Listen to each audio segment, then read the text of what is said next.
Welcome to Board Game Homies, where a group of friends play, review, and share about all things board games. Sitting around the table today are Reed, Becky, Gillian, and I'm Angela. Today we're each building a starting collection with $100, $250, $350, or $500. AKA, money doesn't buy you happiness, but if I had more money, I'd buy more games, and isn't that happiness? But first, what's bringing you joy? I'm so excited to get this game on the table for all four of us. It's Capital Lux 2 Generations. This is a game that I think Gillian randomly purchased, and we were like, I don't know, are we going to even want to keep this game? We should give it a go. The artwork is beautiful. It's by the same artist who did Apiary and some of the other games that we really like that I'm blanking on right now. But it's very colorful, very stunning, and the gameplay was a lot of fun. Gillian, again, I was really hoping you were going to go into that for me. Well, you didn't tell me you were talking about this game. Yeah, the gameplay is fascinating in that you have a hand of cards that you're going to either be playing in the capital, which is the central board, and that's going to dictate the kind of the value of cards that are going to count towards the end of the game. So if you play a 2 and a 3 in the capital of pink, that means that if in your personal city you have 5 or fewer valued pink cards, then that will score at the end of that round. And you go through some number of rounds trying to score these your own personal city relative to the capital, and whoever has the most points at the end wins. But by playing a card in the capital, you get to activate its special ability for that specific color, which can really change things. It can say like, oh, you can delete a card from some other column, so you can really kind of screw with, if you gather somebody's trying to do some certain thing, you can kind of mess with them in a way by playing a card into the capital and activating that ability. And Becky and I only played it once or twice, but it was fun at the 2-player count, and yeah, it'd be a lot of fun to play with 4 players. Yeah, I want to make sure that I ruin your guys' plans. Gasp! Becky, why are you so evil? Because I can't be in real life. Oh yeah, I forgot. But you are. No! Also, just shout out to Board Game Hot Takes, who I initially found out about this game from, because 2 of them, I don't remember which two of the 3 really like Capital Lux 2, but 2 of them really like it, and that really kind of spiked my interest in the game, which is what led me to spontaneously buy it from Colossal Games when I bought Salt Fjord. I was like, I've only heard about this game from those guys. We listen to other podcasts? No way. No, we do. We listen to a lot of people.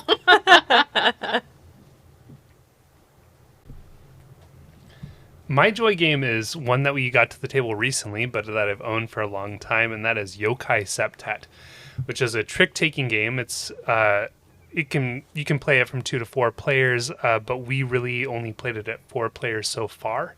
I'm really excited to play it at the 2-player count with just Becky and me. But at 4 players, it was a lot of fun. So you play in teams. So Reed and I were on a team. Angela and Becky were on a team. And the whole goal of the game is it's a must-follow trick-taking game. But at the beginning of each round, you're going to reveal the last remaining card from those that are dealt out. And that's going to be the trump suit for that round. And the whole goal of the game is to try to get the most number of points that you can in a round without getting 7 tricks and not accumulating 3 or more yokai. The boss yokai is what they're called. Those are the 7 valued cards, and each of the 7 valued cards have some number of points ranging from 0 to 2 on them that you're going to score if you manage to win those boss yokai to your kind of personal stash throughout the round. If you manage to get 3 boss yokai, your team wins that round, and you're going to count any points that are on there. The round can also end if both teams or one of the teams ends up playing out all of their cards without achieving that goal of 3 boss yokai. And it was just a lot of fun because there was a lot of mind games where you can play certain cards in order to try to tease out other players or the other team for playing their cards that might be valuable. And it was just a lot of fun. Reed and I lost horribly both games we played. But it was a lot of fun both times we played. I just want to say, except for one game of King is Dead, whenever I'm on a team, that team usually wins. I'm pretty sure. Okay. Wow. We have spots at the table, and that puts me and Gillian on a team for King is Dead for this game. And I have dragged him down every time. And then we've talked about, like, should we switch it up and rotate? And so I think we might need to lean into the discomfort of not being in the same spots and then switching. I mainly just want to give Gillian an opportunity. No.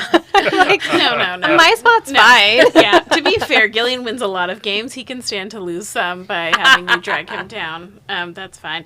I played this game at the Portland Game Collective convention last year for the first time, and it's kind of one of those games that opened my eyes to what trick taking could be, and I was like, whoa, this game is so cool. And the art is really beautiful and shiny. So it also had that kind of like Pokemon card shine vibe to it that I'm sure Becky really likes. But Okay, yeah. yes. Yeah. Hate to call you out, but it's true. And I like playing in pairs because I haven't played enough trick takers that are in pairs, although I do think it's pretty common when you get up to like higher player counts. Yeah. And also I just want to make a correction to it's 4 or more yokai that you win that ends the round. So that makes it even harder because you're trying to get those 4 yokai without, winning 7 tricks. Yeah, the trick version was really funny because I was watching, Becky and I were just holding our yokai, and Reed just kept winning tricks, and I was like, 5, 6, so they lost 7. Yeah, it's a tough balance because you're sitting at like 2 boss yokai that you've gotten and you've won 7 tricks. At that point, you have to win the next 2 or else you just lose. And losing is pretty punishing because if your team gets the 7 tricks without getting the 4 boss yokai, then the other team automatically wins that round, but then they also get to score any boss yokai that the players around the table still have in their hand. So that was a brutal balance to try to balance. Angela, I keep forgetting that you played that game. Why didn't you tell us we needed to play it sooner? It's been like a year. There were a lot of games that I played at that convention that now have made their way into Gillian and I's collection anyway. And I think he had actually talked about Yokai Septet, and I was like, oh, I played that game. Also, I didn't write down everything that I played and log it, so sometimes I forgot and was like, whoa, yeah, I've played this game. It's so much fun. Like, Gillian just bought a game that I was like, whoa, I played that game. It's real weird. I played it at the convention. So anyway, I'm just hoarding information about what's good and what's not because I am a taste maker, Becky. No, you're just a taste judger because you don't tell us if it's good or not. Haha, keep my secrets, which brings me to my joy game, which this game has only been out for about 60 years. So if you don't know about it now, like, spoiler alert, that is Acquire by Sid Saxon, came out in 1964. Very old. But I had looked at this game because everyone's like, well, you buy and sell stocks. And I was like, okay, buying and selling is part of a variable economic market. And I love a variable economic market. And I got to play this a little while with a different set of board game friends that I met. Not with you guys. But it was everything I thought it would be in terms of driving up stock prices, buying low, selling high. And I was like, oh, I can't wait. But this game is actually kind of pricey considering it's 60 years old because they keep refreshing it. But it was on sale for like half off. And I was like, oh, my dreams are coming true. So I have acquired Acquire to play with you guys so that we can be hotel barons. And a good chance to use my iron clays, which I'm excited about. Oh, it's hotel themed? I didn't realize that. Why? Does that, undo it for you? A little bit. Well, I think I just have the art of Grand Austria Hotel in my mind that just like dissuades me from Don't hotel themed worry. It has no art to speak of. It's just spreadsheets. Yeah, and Monopoly money. And the cards are, I mean, there's a little bit of art on the card, but not, it's just logo. It's she not a looker, they would say.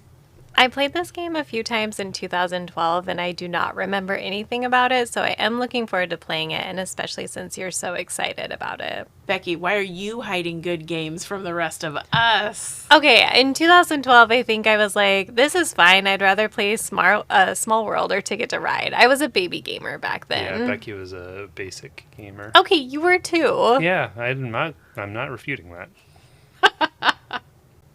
I'm excited to try Acquire. I'm a little nervous, though. Why? Because of the hotels now? Yeah. Also, this is one step towards 18XX. Yay! It's a slippery slope. Is that what you're saying? No, I think Slippery we're already rail, that's what it is. we're already sliding. That didn't sound great. This is now an 18XX podcast. All 18, all XX. Wait. Okay, I call it 1889 Shinjuku? Whatever it is. Anyway. Oh, man, guys, we're taking a detour. Well, we have to play Irish Indeed. Gauge. I just bought that. We're going to play Acquire, then we're going to play Irish Gauge. It'll be our stepping stones into 18XX. And then we're also going to play Reed's Joy Game. Just Ticket to Ride. It's Ticket to Ride Legacy. No, that's not it. It's a lie. I have a few different Joy games that have been like buzzing around in my head.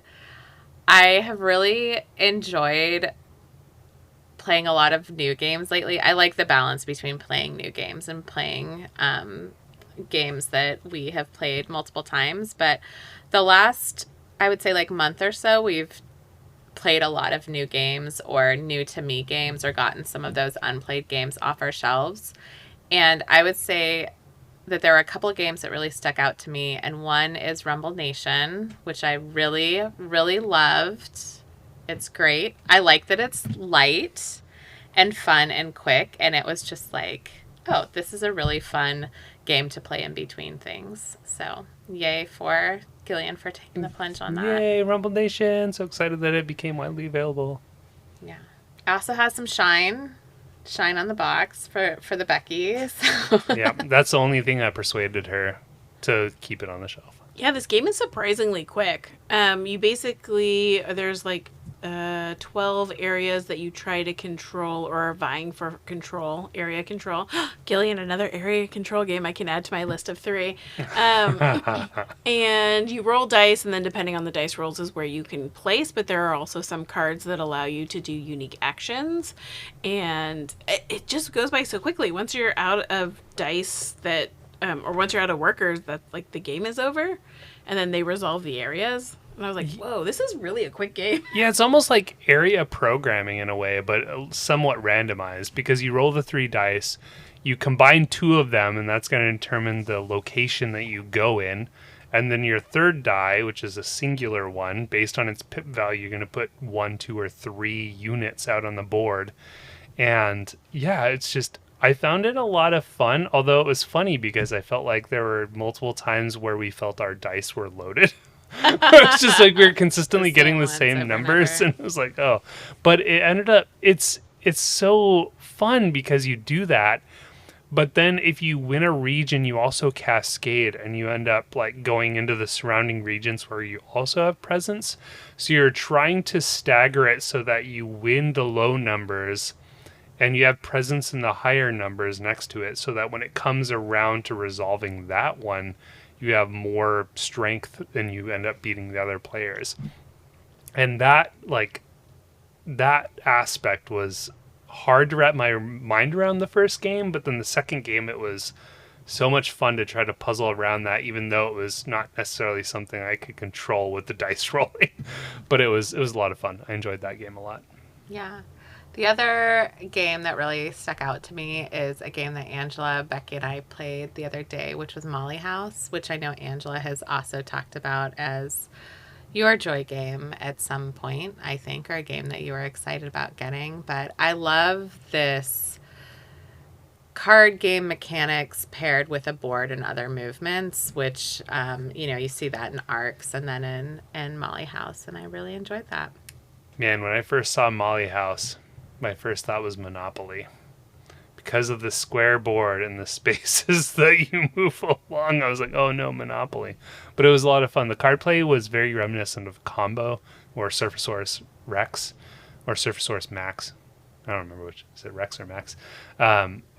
But I enjoyed it a lot, actually. Yeah, it's like a game that should probably replace Monopoly in a weird way. We should probably play Monopoly for Reed's birthday, but yeah, it was really fun. And I loved the conversation when we go to review Molly House eventually. Like, it got me thinking bigger picture because of some of our after table talk and really about the history of the game. So I've enjoyed all 3 of my plays of it. I'm excited to get it to the table a little bit more and then throw together a review for you guys to see how we liked this Cole Worley design. Yeah, I don't get Monopoly other than the board about it because I don't think that this space is determined too much your path. Although it can be frustrating when you're not in the right spot to do something. But I thought that the game was so beautiful. It's one of those ones that I just was really stunned by how each piece was so well designed and looked nice together. So kudos to the artists and designers behind that one. Yeah, Joe Kelly and Cole Worley coming together and it being a game that started in the Zenobia Awards. I don't know, it's a game that has a lot of elements of beauty and grace and tragic history all put together, but also astounding amounts of joy. So much joy. Some great parties we threw. Actually, no. Or subpar parties, No. from what I've heard. Yeah. Oh, Go yeah. ahead. Actually, there was a lot of mutiny that happened in the parties that I threw, so thanks. Let me both of tell you, me and Becky threw great parties together. But they were the ones that I started. Well, somebody had to be better than you. It was our party. You just the invitees ended up dominating the party. It's That's like true. Yeah, we par for left the you course. to clean up the house. Oh, we're rude. You were. It's okay. I did was win, fun. though. Yeah, that's true. Boo. We boo now.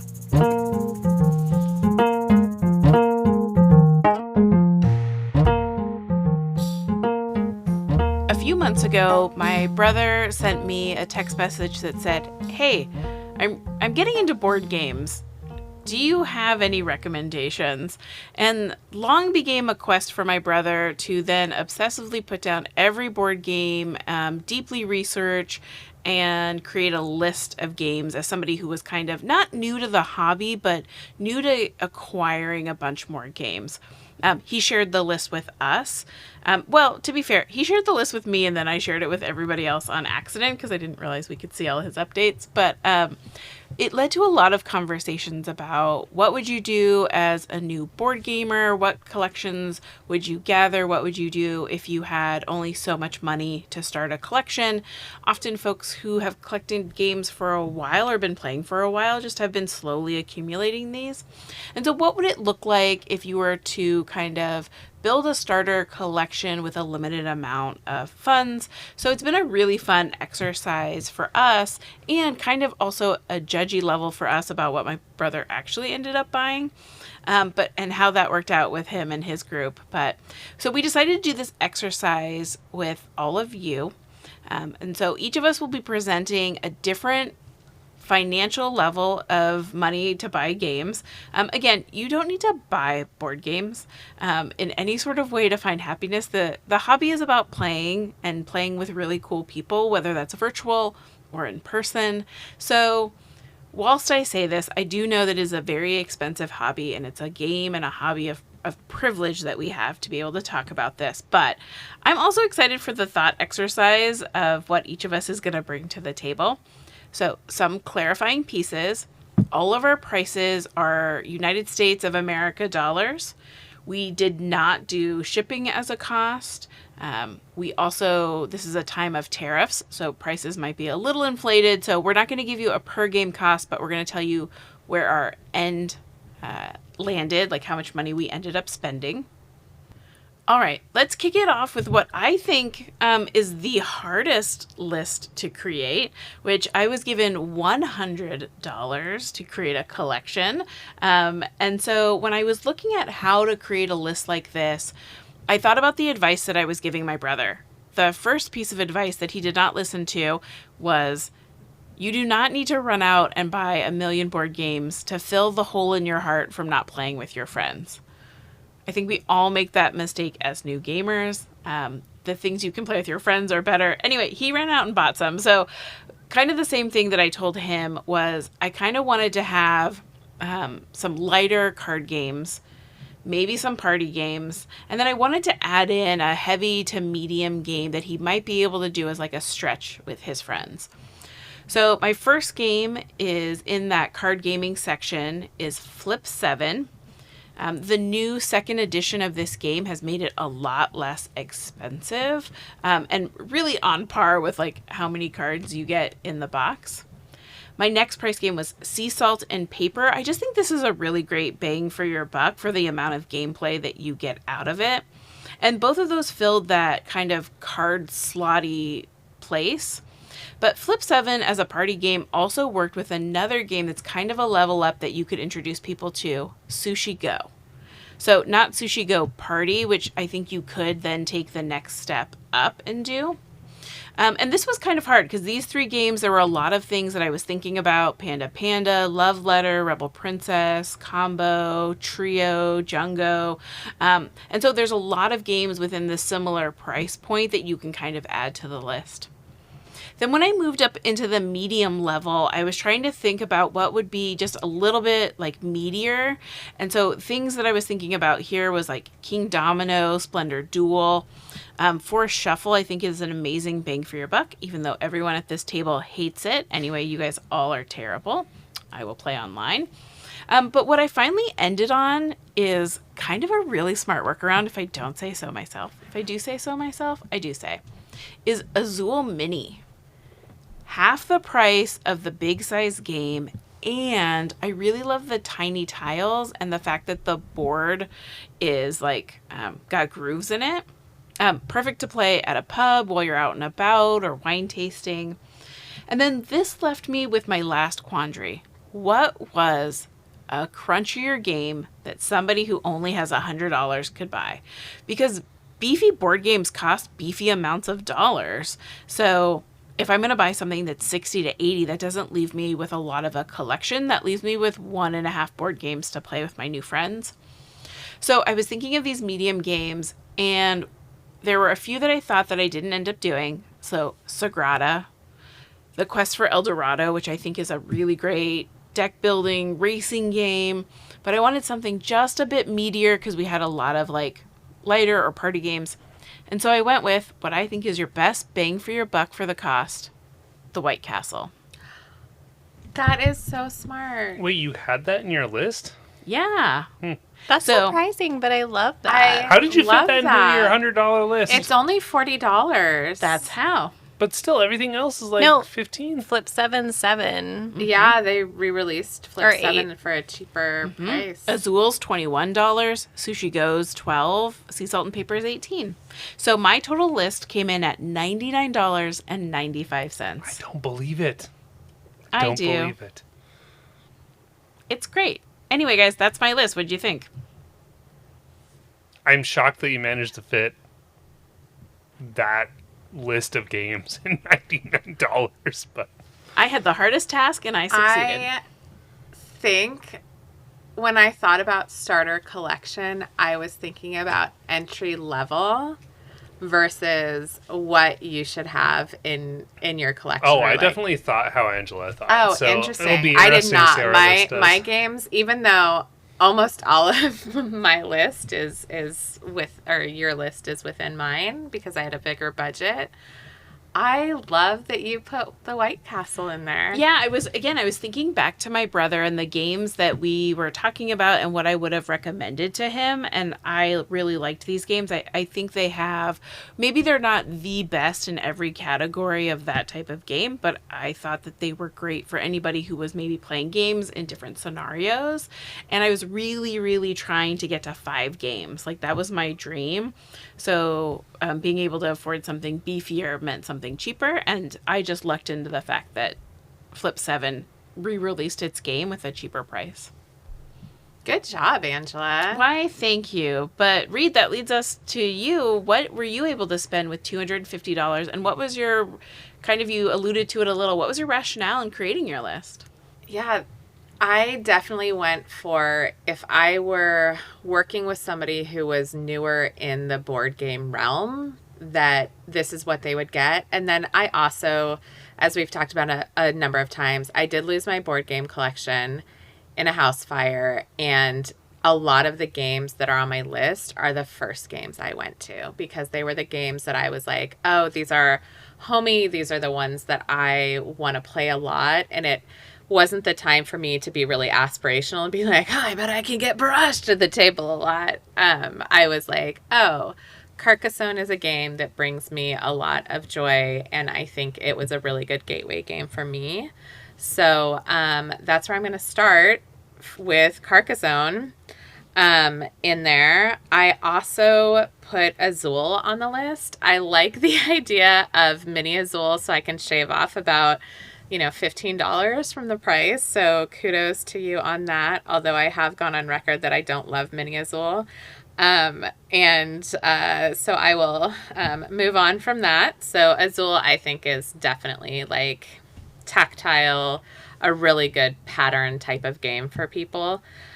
Easy to teach and explain. My biggest splurge on my list was Clank Catacombs, because I think that Clank is a game that has a lot of different mechanics in it that are foundational and really fun. I love the deck building aspect of it, and I think that it's a relatively easy game to learn and brings a lot of people joy, and then you want to play it more. So that's your, Quest for El Dorado has been a game that you have regularly talked about building a deck in, and I think the application of it in Clank is A+. I just swapped out another game before I heard your list.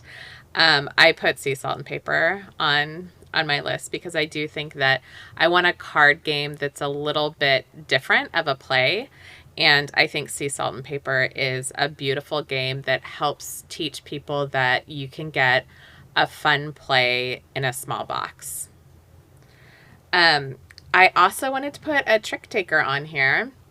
And I thought about the most approachable and affordable trick taker, which is difficult because some people sitting around this table seem to be collecting trick takers, which is a different price bracket than building a collection for $250. So I put Skull King on here because I think it is an approachable trick taker that is relatively ubiquitous at this point, and a lot of people really love a pirate theme. Not my child, but a lot of people do. I have Chateau Combo or Castle Combo on my list for a tableau builder, which I love. And I definitely put Peasant Castles of Burgundy on here.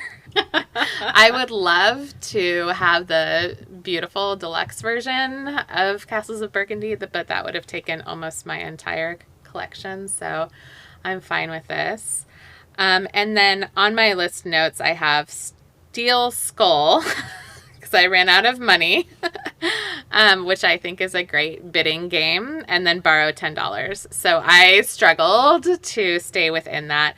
Most of the games that I listed, you can find for a lot cheaper than MSRP, but we really wanted to stick with that in case it didn't have any sale available. And because a lot of the games that I put on are used, you can also find some of those copies used. And I really struggled with wanting to have a Polyomino, but I just couldn't afford it. So other games that didn't make my list that I wish could have were Project L, which I think is a really good gateway game. Just One to have a party game that people can play with. Nana or Trio was on my list, and then I thought, well, I would really want Nana on my list, and I cannot afford that. So also added King Domino for worker placement. I think that every game should have worker placement, and that's kind of at its base level worker placement. And then I thought Rebel Princess would be good, but then you could just sub out a deck of cards. So save yourself a few dollars on that. But fun exercise. I did want to make a note too, is that I did my original list before the whole tariff life entered, and my games actually stayed pretty much the same. I think there was only like a $2 variant. So that's something to note. It's a really fun list. I like that we had some overlap and that we both struggled at our price points for what we wanted to add, but we couldn't afford. Like, I really wanted to add King Domino, and I was like, oh, I can't. It's too expensive. Like, it was a real grounding moment of Cascadia costs $40. So if your budget's $100, like 40% of your budget's gone for one game that I think is really wonderful and worth the price point. But when you're on a budget, it's like pick and choose it. That's why, like, King Domino, I've gotten used copies for like $5 to $10. And so I'm like, okay, definitely slide those in. But after hearing White Castle, I'm like, what would I give up? Because I am like, would I give up Azul, Carcassonne, or Castles of Burgundy to put the White Castle in? And I'm struggling because I don't know what I would give up. But yeah, you were already $10 over too. I know. So I mean, I would save money if I swapped out the White Castle for Castles of Burgundy. But I just think like having that classic, I feel like I would want Castles of Burgundy. You also got to do, it looked like some more medium to heavy games on your list, because you also have Clank Catacombs, which Dire Wolf is always priced at a similar price point. Like, I don't often see those games on sale or hitting the U-shelf very often. So that's a hard one, like, because you skew a little higher, but it's going to come with a cost. Yeah, for sure. I really like the list that you came up with, and I was thinking about asking you what would you swap out and put in for a more crunchier game, since you were so excited about the White Castle. But I do think it's a really good foundational collection at not 100, 250. I mean, I did encourage people to steal a game and borrow $10, so I struggled with that. Well, I also would recommend you could put the White Castle on your Christmas list or birthday list. That's true. Don't steal board games. Oh, we did talk about, as we've talked about this with Skull before, is that Skull is a game that is bidding based on kind of coasters, and you could be resourceful and make that game. So I might encourage that. I mean, I'm not encouraging you to steal it. I just want that on your list, but be creative and make it. Or I think Gillean even suggested like using a deck of cards for it. Yeah, and I think Skull started out maybe as a pub game on coasters that then became the game. So that's fun. Also, what I found fascinating about your list is I also was thinking about Skull King, but I was trying to think about how much replayability I would get out of it, because I like that game. We've been playing it a lot recently, but it also was too expensive, and I was like, oh no, like $15. no, it's $19.99 MSRP. Hey, when you live down here in the frugal land, that $5 is important. Just saying, Yokai Septet's $15. So. Are you serious? Yeah. The shiny version? Yeah. The shiny version. Yeah. Now, to be fair, you have Well, to I get want that that. from a specially. How much is shipping? No, How much is yeah, we shipping? said we're not counting shipping, although I did count shipping on one of mine. But I think Reed needs to redo her list. Yeah, she'll do it 7 times. Well, Gillean, originally we were all going to try and do a 250 list, and the panic text message from you as you were doing this was, what if I had more money? And so we came up with this tiered system and gave you $350. How did that go for you? What were your thoughts? It went fairly well, because I will say, like, I made my list without really considering the price initially, and it was around $350 actually. And so I was like, how am I going to keep it $250? And I was also concerned that we were going to end up with a lot of the same games if we all did the same list. And so that's what kind of spawned this difference in pricing. Yeah, so at the $350 collection, the very first game that came to mind is one that Becky's going to hate, and that is Wingspan. And I will say, like, when I came up with my collection, the very first thought I had was trying to make sure I captured as many mechanisms as I could, because that's something that's very important for me, is just having like a variety in mechanisms. And so Wingspan fills the tableau builder aspect, and I do love Wingspan. It's very approachable. A lot of people love it. It's very popular for a reason. The second game is Patchwork, which we talked about previously in the previous episode there, and it's just a foundational polyomino game, and it also fills in my list kind of the 2-player niche of games. The third game I chose is an overlap with Reed, and that's Carcassonne, tile laying. Just another kind of foundational game that I love that game so much, and I feel like it has a lot of broad appeal. You can be kind or mean, depending on how you play. The fourth game is Just One. It kind of fits the party game / word game that goes over well with a lot of people. So I think that's a nice one to have. The fifth one is Love Letter, which is a deduction game, also somewhat of a social game for up to 4 players. And there's always a lot of fun, at least at our table, of just trying to guess what people have and kind of go through there. The sixth one is Trio. I chose Trio because Nana is too expensive because it's an import. But Trio, I'm sure, kind of fills that same kind of like mechanism of kind of memory game of sorts, where you're trying to gather who has what and gain kind of the pairs that you need to win, or the 3 sets that you need to win. The seventh game I have kind of fits the deck builder / bag builder, and that's Quacks. Quacks of Quedlinburg specifically. I'm not a huge fan of the new Quacks version that came out in terms of the artwork, but Quacks is just such a fun game. It's always fun to kind of pull the tokens out of the bag and yell when people explode. Eighth game is the one that fills the drafting mechanism, and that is Draftosaurus. There are a lot of other drafting games that could fill this, but Draftosaurus in my particular collection is very approachable, and it's also fairly cheap. Hence why it kind of made its way onto my list. The ninth game is the one that fills the worker placement, and I debated having the White Castle here, but just based on what it means to me, I chose Viticulture instead. Even though it's just the base game, I feel like it's such a great worker placement game, though the Tuscany expansion makes it immensely better. And then my final game is the one that kind of fits the somewhat new to me love of trick-taking and also co-op, and that is The Crew Quest for Planet 9.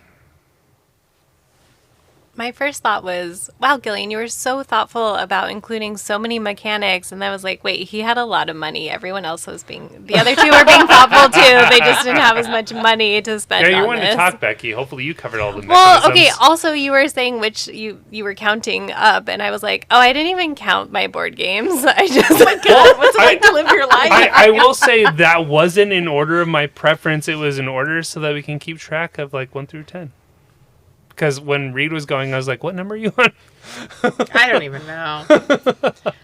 I love that your splurge game was Viticulture. I think that is good. And I wanted worker placement, and I was going in my head and I was thinking about, okay, so what are the worker placement games that I absolutely love? And I was like, I don't think I put Everdell in here. And then I was like, oh, Kanban. And I was like, that's 70% of my budget. So, yeah. I like that Draftosaurus was in here because I was considering that because it's so inexpensive. I mean, it's certainly on the much lighter side, but I appreciate the taste of a game. Like when I was thinking about Sea Salt and Paper and Sushi Go, there's kind of an up class you can do. Like you can get the next level of that. If you like Azul Mini, maybe you buy a big Azul eventually, or you get Sushi Go, then you go to Sushi Go Party. And Draftosaurus is kind of the same of like, it's a taste of like, oh, I really like drafting and I love revealing, and it's cozy enough because your list is very well spread out between the levels. I just didn't think the drafting game was going to be like the second lightest on the list. Yeah. Yeah, and I will say, like, there are a few mechanisms that I really wanted to fit in that I just couldn't. That was area majority, which if I could have fit it in was Rumble Nation. And then route building is one thing that I didn't capture. That would have been Concordia for me. And then the third one was racing, and I liked Angela's mention of Quest for El Dorado. Yeah, I also, I kind of, and I don't think you have it, but Raw would have been an interesting base auction, game. Raw, as an that was on auction. my original list, but then I was like, I need to make space for. Yeah, I thought about it too, and So then I was it's like, $40 this is very or $45. Yeah. Yeah, and it wasn't crunchy enough for me on my list, but I also was fascinated when you were like, I'm going to do one trick taker that I like, and I was like, which one will... I was surprised it was the crew. I chose it because it kind of fit two modes. It was like cooperative and trick taking, and it's very approachable, and so that's another kind of aspect.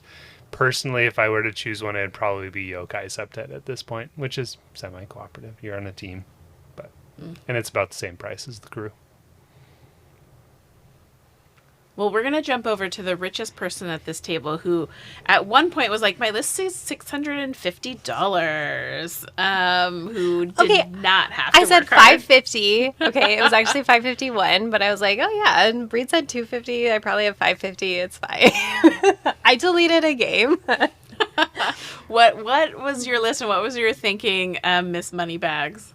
Okay, well, I'm very nervous. Like, I actually feel like I have some butterflies. I'm nervous, one, because you all just, like, did such a great presentation of your list. And also, I'm like, oh, they're going to judge my list. And I play board games with you all the time, so you're going to keep making fun of me. Okay, here it goes. Here comes.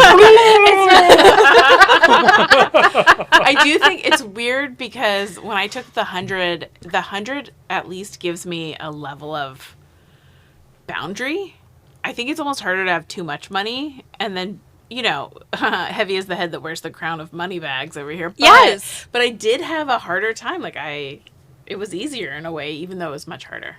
Was it harder for you to cut upgrades, or did you not cut upgrades? Like, what was the hard part about this? I did not put any upgrades in here, but I did think when I had about, I think, $30 I was playing with, I was like, oh, do I get, like, one set of metal coins? And then I was like, no, I hate Angela's Dragon coins. I want everything to be specialized.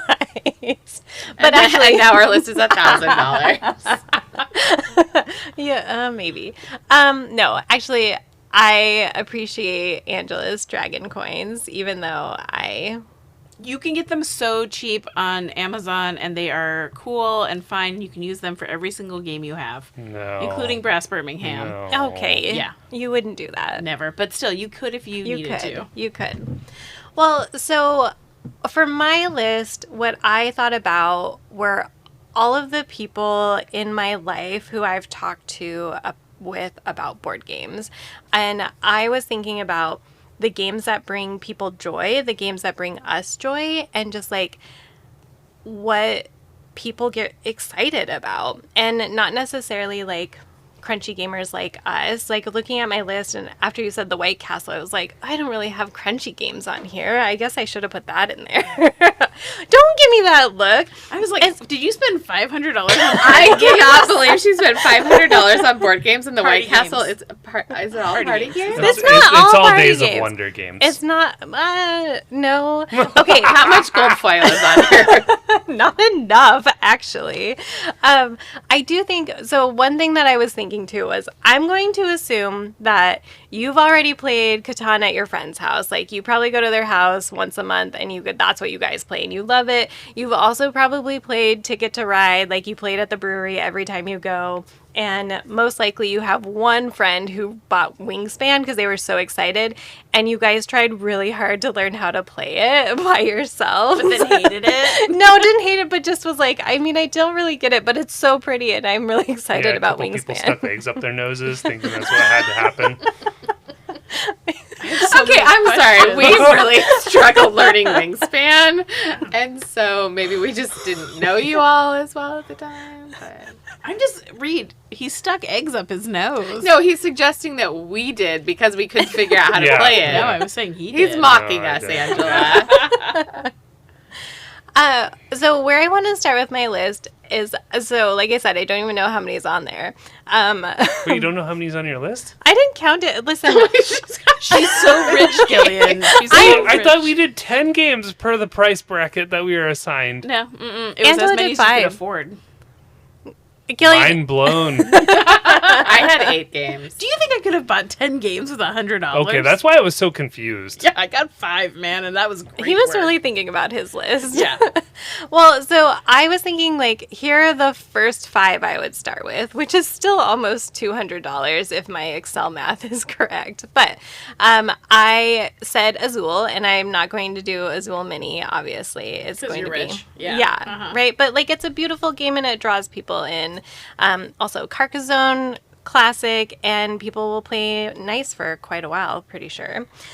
Castles of Burgundy, I think, belongs in that top 5, and then Flip 7, and also Nana. And that one I did put at $52 because of the shipping, because you can't get it cheap. And in that game specifically, I recently taught 2 friends that game, and one of them absolutely obsessed. And now Gillian and I ended up giving her that copy after we taught her.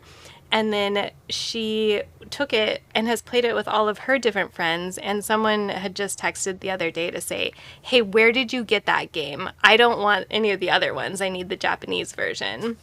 And so I think the shipping on that one did matter because it's like $25. I'm willing to allow this as the rules, Baron, because you Yeah. were the only one who was able to afford. I was just going to say, like, oh, somebody can afford Nana. yeah. I have bought a lot of copies of Nana and have managed to get free shipping off of the secondary market for a new game. So I do think that price could come down. I've never paid that much for Also, a if copy. you want the Korean edition, it's like $4 cheaper. The box is astronomically big compared to the original, but you'll save $4. Fits your sleeves nicer, though. Okay, well, if I save money on that, then I will buy a set of metal coins to upgrade my games, which, like Reed, I'm like, actually, do any of them have coins? Oh, sick burn that Reed buys coins with no games. No, I bought think it's actually iron. Reed, I'm so excited for you to buy steel clays for Brass Pittsburgh. They're different. They're coming out with something different. Yeah. Oh, Reed. Let's get back to Becky's list. Okay, so the full list. So that's the 5 that I would start with. And again, that's $187 right there. So that's a lot. Most of it is Nana. Okay. I also would add Just One. I think it's a great party game. And Pandemic, Sushi Go, and Dominion, I think, are all pretty classic and belong in a collection and are ones that I have shared with many who have then gone on to buy those games and or has just like started a love for like a deck builder. Also, I apologize in advance because I'm a chaos beast and I'm like starting to name things that are not in order, and so I should have numbered them like Gilly. On there, I also put Captain Flip because it's so fast, it's so fun, and I think you could play that anywhere with anyone. Also, Cascadia. I think the people who get drawn in by Wingspan are really going to enjoy Cascadia, and it surprises me how many people just like love playing that game. I think it's amazing and I enjoy it too, and I've kind of been on a kick lately of wanting to play it and play it more, and so there's just something about it. I also put Quacks on there and Railroad Inc. Obviously, I needed the best game of all time, right, Reed? So right. And also well, the other faces do not agree around the table here. And then I put World Wonders on there. So it's a lot of light to medium light games. And so I'm kind of sad I didn't have more crunchy games, but I truly was thinking about these are the games of the people in my life who like that they love and bring them joy, and then they buy for other people and keep playing or keep asking to play the same games. And I also wanted to share one, actually, because I deleted something. I'm at 501. Okay, this is going to be a shocker. It's too much, though. You guys are going to be so mad. I kind of want to put Terraforming Mars, the dice game on there because of a conversation I recently had with a family. I love your stunned silence. So, listen, I mean, actually, we've been silent this whole time. So. okay, wow. No, but now it's stunned. Now it's stunned. I am stunned. It's audibly stunned. Also, I just want to say that game varies so dramatically in price between stores. I'm like, I don't even, is it $30? Is it $60? I don't even know. $400. Well, Not worth that. so this one of my coworkers was telling me about the games he's been playing with his kids lately. They're like middle school, and his mom randomly bought them Terraforming Mars, the dice game, because the kiddo like loves space, and so she thought, oh, this is a game they'll like. And he was like, yeah, we're having a great time playing this game. What? It's so much fun. No. I know. I was shocked, but also I was like, I guess that's really great. You guys are liking that. Is that why so many people like this game? Because at first he was like, have you heard of Terraforming Mars? And I thought, oh my gosh, you guys are playing the board game. And then he's like, yeah, there are a lot of dice. Oh, no. I have so many thoughts on this, which is one, can we borrow it? Oh my will they let us gosh, you're borrow right. I it? bet he would. Yeah, that would be great. It's probably got missing dice and sticky cards, though. Hashtag kids. Kids It's sticking true. up the dice up their nose like the eggs. And read. You We'll would wipe think some them off. noses. We'll I mean, Reed, first time we met her, she's like sticking eggs up her nose. Reed did make us look bad, but Okay. you did also bring Monopoly. Okay. Which you said 3 There's minutes like a ago metal that we were car going to and play. an egg Oh my sticking out of your God. nose. Go right Okay, to but now I realize that maybe I could just go back to the other game that I had, which the one I deleted when you guys told me, wait, it's not $5.50. I can't get any of those. No, games. it's already over. I was like, I just have more money.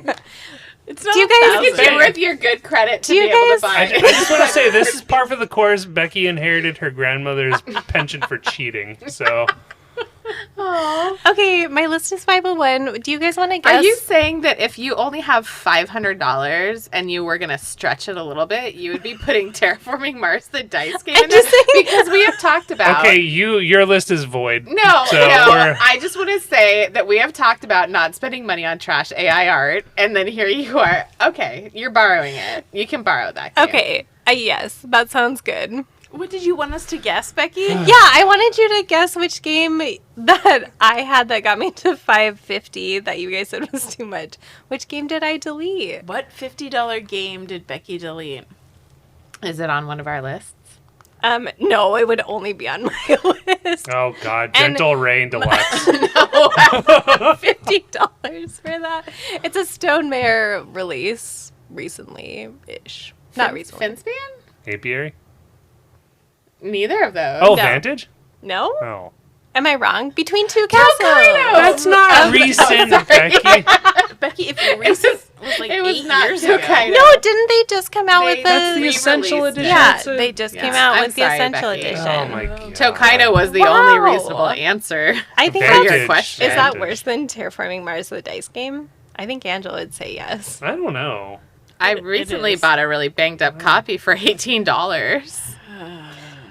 Okay, Is my soul leaving my body? well, we haven't talked enough about railroading, but we are off the rails. Reed, are we gonna play Tokaido on your birthday? Can we play Monopoly right before that? Becky, this list is so interesting, and I think the way that we all approached our list was a little bit different. And so I was looking for somebody, especially you, to be, oh, I bought Brass Birmingham on my list. And you were like, no, these are games that bring people joy, not tears. And so, yeah, I really like the different amount of games that if I was talking to people for their starter collections, these are all games that I would try and get them in, and I think are the games that I would have probably at some point either had or played, or that you taught me when I was getting more into the hobby. So I think it's delightfully cute. Well, and most of these games are on our shelves. Wow, they are. I want to say that most of these games, except for, I don't have Quacks anymore, but in Quest for El Dorado, I think I have almost all of the games that were mentioned. When Becky was talking about like the foundational like games, I think you had mentioned like Pandemic and Dominion. I was like, oh, we don't have those. I was like, oh, wait, we do. Yeah. So because we haven't played Pandemic in so long, and it's just Too soon. I have a copy of Pandemic that I bought in the pandemic, so we gotta get that to the No, table. I don't know if I'm ready for that. No, I understand that, but we have Iberia, and it's really pretty. It kind of looks like Azul. I mean, it's set in the same region. I struggled with whether or not to put Dominion on my list because I think Dominion is so good, but I really thought that Clank is a more joyful experience for that mechanic. I did have Clink Catacombs on there for a little while, and then it was too expensive for my $500 budget. So she put Terraforming Mars, the dice game on it. No, now I'm borrowing that one. Mana costs just as much as Clank Catacombs. If you want to know our problem with Japanese trick takers, it is right there. I think that this is I bought a couple of copies of Love Letter on the used market or on the secondary market, and there are some games that it's worth paying $52 for Nana if that's the only price that you can get, and you have $52 to spend. But that game is so beautiful and so joyful that if that were the only way to get it, I would. Well, Reed, it must be nice to have that much. I had $100 and 5 games. Womp womp. Womp womp. I still miss the homework assignment of you not necessarily sticking to 10 games. So I think I tried, but it was just so hard to get there. If I had another $100, for sure I would have. My 10 games would have to have been deck of cards, deck of cards. that's what deck I of expected. And then when you're like the White Castle, I was like, that can't be true. And then I Okay, then you that mentioned I five. think the White Castle is what I'm learning should have been the first thing on my game. You get a lot of I- bang for your buck for that game. I struggled with that though because like it is somewhat approachable, but I feel like for a beginner like worker placement game, I wasn't sure if that would match that need. It was originally on my list, and then I switched to viticulture because I feel like it's easier to understand because the theme. It's like, oh, you go here to stomp grapes, you go here to make wine. Yeah, viticulture was a definitely an interesting take on that. And if I were you, I understand putting that on there. We just play you, and then we're like, oh, maybe we want to win sometime. Also, Becky, I'm surprised that your list isn't just Isle of Cats Deluxe Edition, Castles of Burgundy Deluxe Edition, Railroad Inc. Deluxe Edition, and then you're done. I thought you were only going to have like 3 games that were very fancy. I just counted, and it's 14. So I think that we scaled up. So I did think about joking and saying, like, it's the Castles of Burgundy all-in edition. That's it. Yeah, with the That's 3D the one. pieces. Yeah. Or the Lord of the Rings dual table. That's the Wait, War what? of the Not Ring. dual, Yeah. Lord of the Ring, that? Yeah. It's too much. It's It's too much. Lord of the Rings Confrontation. They have they made a specific table for it. Yeah, it That's costs super expensive. 3D terrain. like $18,000. So you can look it up on the internet. Yeah, I'll send you a link. You need that, Reed, as your talking piece for when you enter your house. Yes, here. I couldn't afford this toilet, but here's my $18,000 board game. Put it on your housewarming gift, Reed, and If any we'll get it rich for you. listeners want to.